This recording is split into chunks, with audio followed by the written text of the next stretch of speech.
Abraham Joshua Heschel has been one of my favorite Jewish philosophers of religion since I read him first in my undergrad days.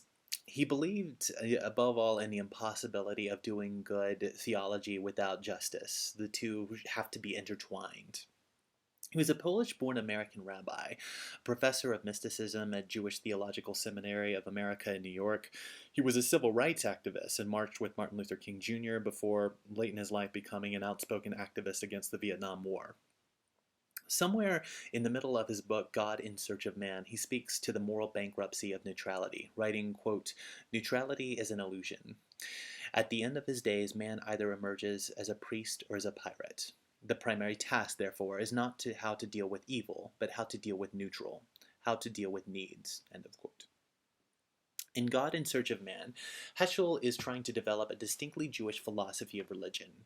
You can see this with his opening example, asking whether something is good because God loves it, or if it's, does God love something before it is good?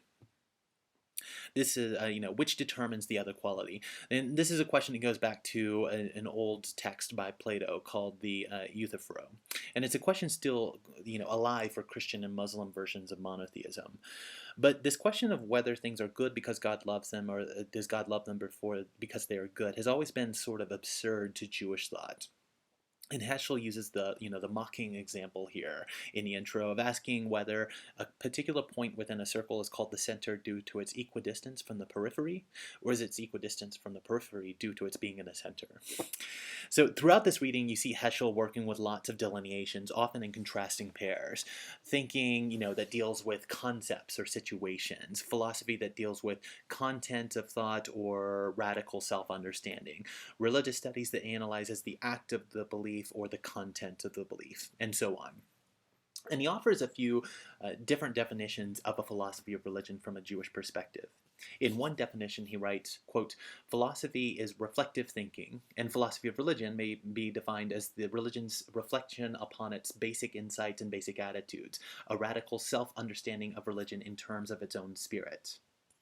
It's an effort at self-declaration and self-examination." End of quote.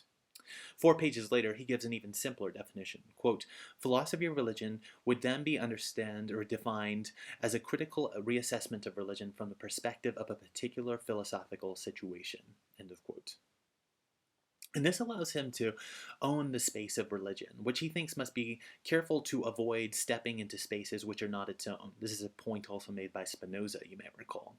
Heschel says that if religion tries to explain things that, for example, science explains, then it's going to turn out that one of them are superfluous, and it's not going to be science. In other words, if religion tries to compete with science, religion will end up looking nothing more than like a bad science or a naive morality, as he puts it. So what I like about Heschel is his embrace of the absurdity of faith and the owning of that space of piety, of unknowing, of mysticism and the worship of a God that one must always wrestle with. And the goal is honesty and authenticity. Let me share one last quote, which again I've loved since I first came across it in undergrad, because it speaks to how the danger is never incorrect belief in Jewish philosophy, but instead the danger is the corruption of hypocrisy. Heschel writes, quote, "Intellectual honesty is one of the supreme goals of a philosophy of religion, just as self-deception is the chief source of corruption in religious thinking, more deadly than error. Hypocrisy, rather than heresy, is the cause of spiritual decay."